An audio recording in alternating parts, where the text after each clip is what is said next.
नमस्कार दोस्तों, अपने इस चैनल पे मैं विंध्याचल आप सभी का स्वागत करता हूं तथा निवेदन करता हूं दोस्तों कि अगर आपने अभी तक मेरे चैनल को सब्सक्राइब नहीं किया है तो प्लीज सब्सक्राइब कर लीजिए तथा बेल आइकन को भी प्रेस कर लीजिए ताकि दोस्तों एग्जाम से संबंधित जो भी वीडियो मैं अपने यूट्यूब चैनल पे अपलोड करूं सबसे पहले आप तक पहुंचे। तो चलिए वीडियो को शुरू करते हैं। आज दोस्तों मैं बात करने वाला हूँ जीके से संबंधित कुछ महत्वपूर्ण प्रश्नों के बारे में। इसमें दोस्तों मैंने हर तरह के प्रश्न जो है सम्मिलित किए हैं, चाहे वह यूपी जीके से संबंधित हो, चाहे विज्ञान से हो, चाहे संविधान या इकोनॉमिक्स से या स्टैटिक जीके से। सभी प्रकार के प्रश्न दोस्तों आपको इस वीडियो में देखने को मिलेंगे। दोस्तों यह वीडियो मैंने आगामी होने वाली जो परीक्षाएं हैं यूपी लेखपाल, आरआरबी, ग्रुप डी तथा यूपीपी, इसके अलावा दोस्तों उन सभी परीक्षाओं के लिए बेहद ही महत्वपूर्ण है जिसमें जीके से प्रश्न पूछे जाते हैं। तो चलिए बिना देरी किए हुए वीडियो शुरू करते हैं। पहले प्रश्न पे आते हैं। पहला प्रश्न है, बड़ा इमामबाड़ा स्मारक कहाँ स्थित है? ऑप्शन हमारे पास है, ऑप्शन ए है लखनऊ, ऑप्शन बी है वाराणसी, ऑप्शन सी है कानपुर और ऑप्शन डी है दोस्तों प्रयागराज। तो इसका उत्तर होगा ऑप्शन ए लखनऊ। बड़ा इमामबाड़ा लखनऊ में स्थित है। इसका निर्माण 1784 में लखनऊ का जो नवाब था आसफुद्दौला उसके द्वारा करवाया गया था, याद रखिएगा। दूसरे नंबर का प्रश्न है, निम्नलिखित में से किसे जो है शेर बलिया के नाम से जाना जाता है? निम्नलिखित में से किसे शेर बलिया के नाम से जाना जाता है?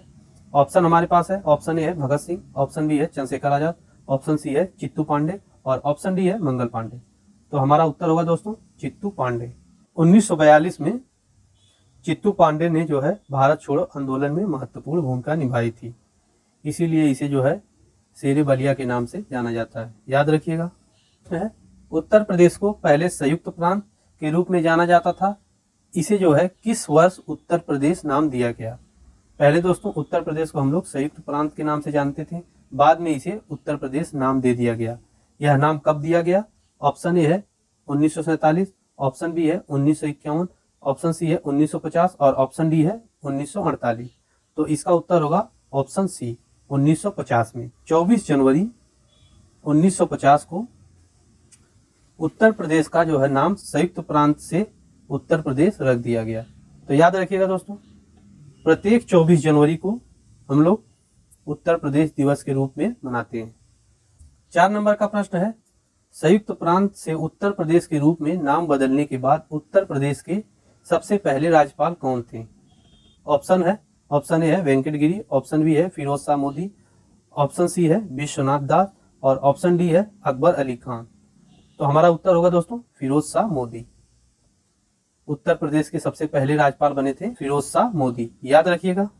5 नंबर का प्रश्न है, अंग्रेजों के खिलाफ भारतीय सैनिकों द्वारा पहला जो है बड़े पैमाने पे विद्रोह वेल्लोर विद्रोह किस वर्ष हुआ था? ऑप्शन हमारे पास है, ऑप्शन ए है 1812, ऑप्शन बी है 1800, ऑप्शन सी है 1806, ऑप्शन डी है 1813।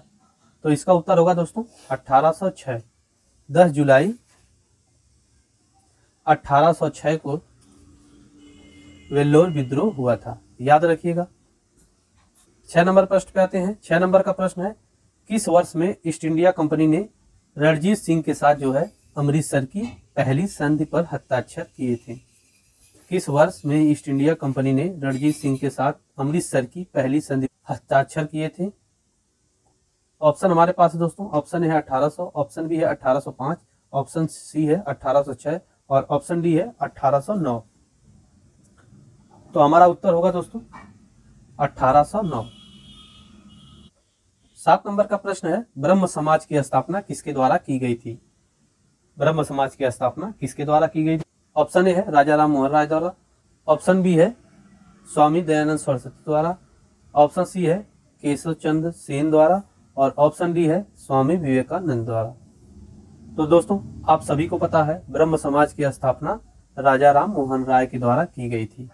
अगर हम वहीं स्वामी दयानंद सरस्वती के बारे में बात करें दोस्तों, तो इन्होंने जो है आर्य समाज की स्थापना की थी। इसके अलावा स्वामी विवेकानंद के बारे में बात करें तो इन्होंने जो है रामकृष्ण मिशन की स्थापना की थी। 8 नंबर का प्रश्न है, मुंबई से थाने तक भारत में जो है पहली यात्री ट्रेन किस वर्ष चलाई गई थी? ऑप्शन ए है 1835, ऑप्शन बी है 1825, ऑप्शन सी है 1853 और ऑप्शन डी है 1840। तो इसका उत्तर होगा दोस्तों 1853। 16 मार्च 1853 को पहली बार जो है मुंबई से थाने तक भारत की पहली यात्री ट्रेन चलाई गई थी? याद रखिएगा। 9 नंबर का प्रश्न है, 1764 में ब्रिटिश ईस्ट इंडिया कंपनी द्वारा स्थापित भारत का पहला डाकघर निम्नलिखित में से किस स्थान पे था? ऑप्शन हमारे पास है, ऑप्शन ए है सूरत, ऑप्शन बी है पुणे, ऑप्शन सी है मद्रास और ऑप्शन डी है बॉम्बे। तो दोस्तों 1764 में ब्रिटिश ईस्ट इंडिया कंपनी द्वारा स्थापित भारत का पहला डाकघर जो बॉम्बे था, वर्तमान में इसे मुंबई कहते हैं। तो याद रखिएगा। तो चलिए 10 नंबर प्रश्न पे आते हैं। 10 नंबर का प्रश्न है, महात्मा गांधी को राष्ट्रपिता कर संबोधित करने वाले पहले व्यक्ति कौन थे? सबसे पहले महात्मा गांधी को राष्ट्रपिता कह के किसने संबोधित किया था? ऑप्शन हमारे पास है, ऑप्शन ए है सरदार पटेल, ऑप्शन बी है जवाहरलाल नेहरू, ऑप्शन सी है सुभाष चंद्र बोस, ऑप्शन डी है लाला लाजपत राय। तो हमारा उत्तर होगा option C Subhash Chandra Bose. 11 number प्रश्न पे आते हैं। 11 नंबर का प्रश्न है, एरविकुलम राष्ट्रीय उद्यान किस राज्य में स्थित है? ऑप्शन हमारे पास है, ऑप्शन ए है कर्नाटक, ऑप्शन बी है असम, ऑप्शन सी है केरल और ऑप्शन डी है आंध्र प्रदेश। तो हमारा उत्तर होगा दोस्तों केरल। एरविकुलम राष्ट्रीय उद्यान जो है वो केरल राज्य में स्थित है। याद रखिएगा, अक्सर प्रश्न पूछ लिया जाता है। 12 नंबर का प्रश्न है, निम्नलिखित में से कौन सा अजैविक नहीं है? ऑप्शन हमारे पास है, ऑप्शन ए है पानी, ऑप्शन बी है मृदा, ऑप्शन सी है हवा और ऑप्शन डी है कवक। तो इसका उत्तर होगा कवक। पानी, हवा व मृदा दोस्तों अजैविक घटक है, याद रखिएगा, जबकि कवक जो है वह एक प्रकार का जैविक घटक है।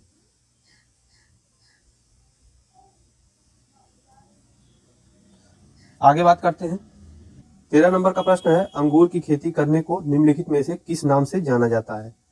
ऑप्शन हमारे पास है, ऑप्शन ए है विटिकल्चर, ऑप्शन बी है फिशिकल्चर, ऑप्शन सी है सेरिकल्चर और ऑप्शन डी है हॉर्टिकल्चर।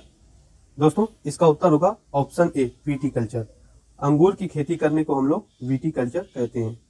अगर वही पीसीकल्चर के बारे में बात करें तो जो है मछली पालन को हम लोग पीसीकल्चर कहते हैं। सेरिकल्चर के बारे में बात करें तो सेरिकल्चर जो है रेशम कीट पालन को कहते हैं। हॉर्टिकल्चर के बारे में बात करें तो यह जो है बागवानी को हम लोग हॉर्टिकल्चर कहते हैं। तो याद रखिएगा। आगे बात करते हैं। 14 नंबर का प्रश्न है, खादर और बागर निम्नलिखित में से किस प्रकार की मिट्टी है? ऑप्शन हमारे पास है, ऑप्शन ए है महाकाली, ऑप्शन बी है जलोढ़, ऑप्शन सी है लाल और ऑप्शन डी है लेटेराइट। खादर और बागर एक प्रकार की जो है जलोढ़ मिट्टी है, तो इसका उत्तर होगा ऑप्शन बी। जलोढ़ मिट्टी का निर्माण नदियों द्वारा जो लाई गई मिट्टी होती है उसके द्वारा होता है। वहीं अगर हम खादर और बांगर के बारे में बात करें तो जो पुरानी जलोढ़ मिट्टी होती है उसे हम बांगर कहते हैं और नई प्रकार की जो जलोढ़ मिट्टी होती है उसे हम खादर कहते हैं। तो याद रखिएगा, इसमें भी अंतर कभी कभी प्रश्न देकर आपसे पूछ लिया जाता है। तो याद रखिएगा, जो पुरानी जलोढ़ है उसे हम बांगर कहते हैं और जो नई जलोढ़ मिट्टी है उसे हम खादर कहते हैं। याद रखिएगा। 15 नंबर का प्रश्न है, उत्तर प्रदेश दिवस निम्नलिखित में से किस तारीख को मनाया जाता है? उत्तर प्रदेश दिवस निम्नलिखित में से किस तारीख को मनाया जाता है? ऑप्शन हमारे पास है, ऑप्शन ए है 15 मार्च, ऑप्शन बी है 2 अप्रैल, ऑप्शन सी है 10 अप्रैल और ऑप्शन डी है 24 जनवरी। तो इससे पहले ही मैंने प्रश्न में आपको बता दिया था, 24 जनवरी 1950 को उत्तर प्रदेश का नया नाम संयुक्त प्रांत से उत्तर प्रदेश रखा गया था। इसीलिए हम लोग प्रत्येक साल 24 जनवरी को उत्तर प्रदेश दिवस के रूप में मनाते हैं। याद रखिएगा। 16 नंबर का प्रश्न है, निम्नलिखित में से कौन भारत की पहली ट्रांसजेंडर चुनाव राजदूत बनी थी? ऑप्शन हमारे पास है, ऑप्शन ए है गौरी सावंत, ऑप्शन बी है सत्यश्री शर्मिला, ऑप्शन सी है जोईता मंडल, ऑप्शन डी है रितिका यशनी। तो हमारा उत्तर होगा option A Gauri Sawant.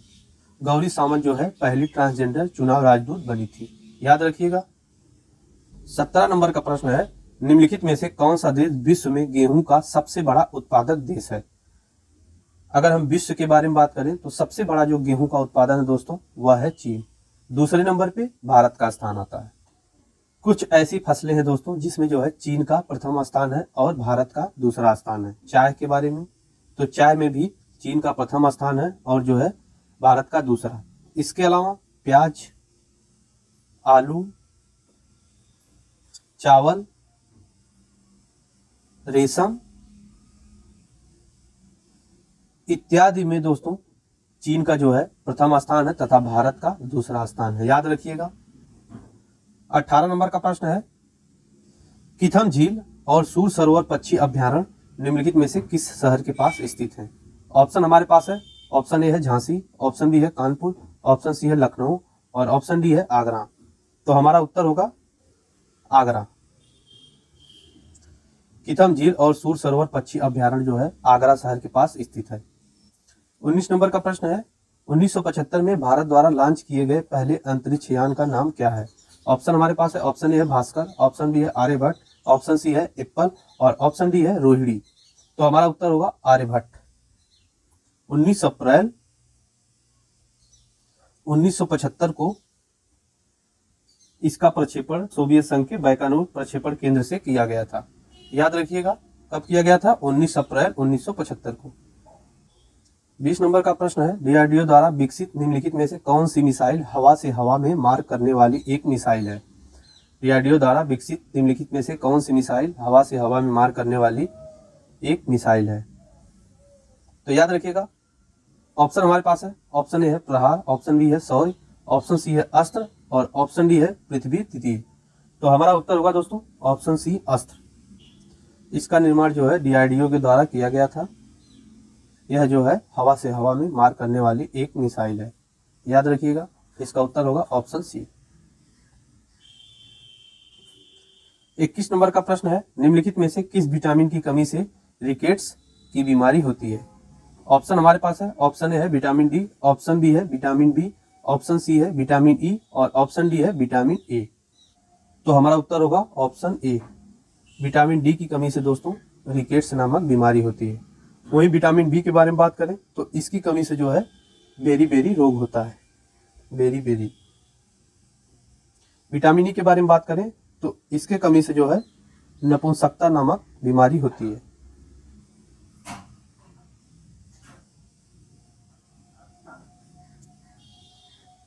Vitamin A के बारे में बात करें तो इसकी कमी से आंख से संबंधित जो है रतौंधी बीमारी होती है। याद रखिएगा। आगे बात करते हैं 22 नंबर का प्रश्न है प्रोटीन की कमी के कारण निम्नलिखित में से कौन सी बीमारी होती है? हमारे शरीर में प्रोटीन की कमी के कारण कौन सी बीमारी होती है? ऑप्शन हमारे पास है, ऑप्शन ए है गोइटर, ऑप्शन बी है क्वाशियोकोर, ऑप्शन सी है एनीमिया, ऑप्शन डी है ब्रांकाइटिस। तो हमारा उत्तर होगा ऑप्शन बी क्वाशियोकोर। प्रोटीन की कमी से हमारे शरीर में जो है क्वाशियोकोर नामक बीमारी होती है। अगर हम वहीं गोइटर के बारे में बात करें, यह बीमारी आयोडीन की कमी से होती है। एनीमिया के बारे में बात करें तो यह जो है विटामिन बी की कमी से होती है। ब्रांकाइटिस के बारे में बात करें तो यह हमारे शरीर में एक प्रकार से संक्रमण के द्वारा फैलने वाली बीमारी है। तो याद रखिएगा। आगे बात करते हैं 23 नंबर का प्रश्न है खट्टे फलों के सेवन को बढ़ाने के लिए निम्नलिखित में से कौन सी बीमारी ठीक हो सकती है? अगर हम खट्टे फलों के सेवन को ज्यादा करें तो हमारे शरीर में कौन सी ऐसी बीमारी है जो नहीं होगी? ऑप्शन हमारे पास है, ऑप्शन ए है पेलाग्रा, ऑप्शन बी है अंधापन, ऑप्शन सी है स्कर्वी और ऑप्शन डी है ओस्टियोपोरोसिस। तो खट्टे फलों के सेवन को बढ़ाने के लिए हमारे शरीर में जो है स्कर्वी नामक बीमारी नहीं होगी, क्योंकि दोस्तों यह जो है विटामिन सी की कमी से होती है और विटामिन सी का जो स्रोत है वो है ज्यादातर खट्टे फलों के सेवन से हमारे शरीर में विटामिन सी की पूर्ति होती है। तो याद रखिएगा इसका उत्तर होगा ऑप्शन सी स्कर्वी। 24 नंबर का प्रश्न है प्रतिबल की यसाई इकाई क्या है? मतलब प्रतिबल का मात्रक क्या है? ऑप्शन हमारे पास है, ऑप्शन ए है जूल, ऑप्शन बी है पास्कल, ऑप्शन सी है वोल्ट और ऑप्शन डी है वाट। तो इसका उत्तर होगा ऑप्शन बी पास्कल। प्रति इकाई क्षेत्रफल पर लगाए जाने वाले बल को हम लोग प्रतिबल कहते हैं। प्रति इकाई क्षेत्रफल पर लगाए जाने वाले बल को हम लोग प्रतिबल कहते हैं। इसका मात्रक न्यूटन प्रति मीटर स्क्वायर होता है या इसी को हम लोग पास्कल भी कहते हैं। याद रखिएगा। आगे बात करते हैं 25 नंबर का प्रश्न है निम्नलिखित में से किस यंत्र का उपयोग अवशोषित या विकसित उष्मा को मापने के लिए किया जाता है? निम्नलिखित में से किस यंत्र का उपयोग अवशोषित या विकसित उष्मा को मापने के लिए किया जाता है? ऑप्शन हमारे पास है, ऑप्शन ए है किलोमीटर, ऑप्शन बी है कोलोरीमीटर, ऑप्शन सी है कैलोरीमीटर, ऑप्शन डी है क्लिनोमीटर। तो हमारा उत्तर होगा ऑप्शन सी, कैलोरीमीटर। 26 नंबर का प्रश्न है, एक नाभिक में प्रोटॉन और न्यूट्रॉन को बांधने वाले बल को हम लोग क्या कहते हैं? ऑप्शन है विद्युत चुंबकीय बल, ऑप्शन बी है दुर्बल नाभिकीय बल, ऑप्शन सी है गुरुत्वाकर्षण बल, ऑप्शन डी है प्रबल नाभिकीय बल। तो हमारा उत्तर होगा ऑप्शन डी, प्रबल नाभिकीय बल। वहीं अगर हम गुरुत्वाकर्षण के बारे में बात करें तो यह दो पिंडों के बीच लगने वाला बल है।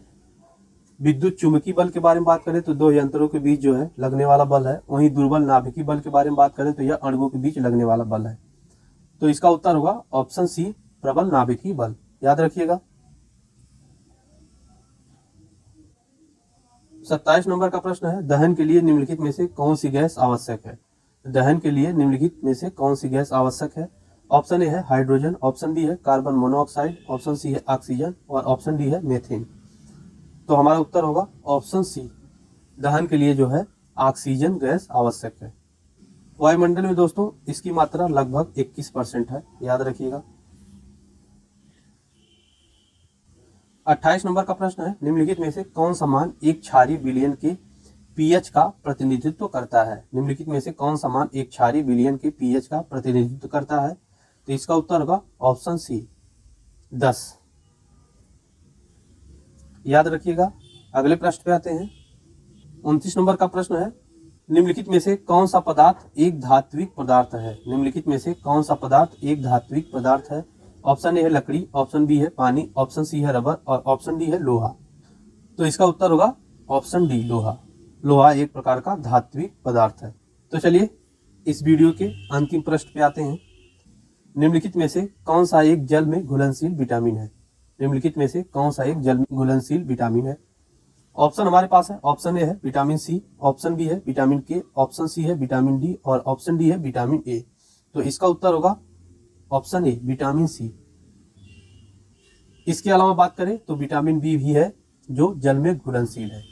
इसके अलावा विटामिन के, विटामिन डी, विटामिन ए तथा विटामिन ई,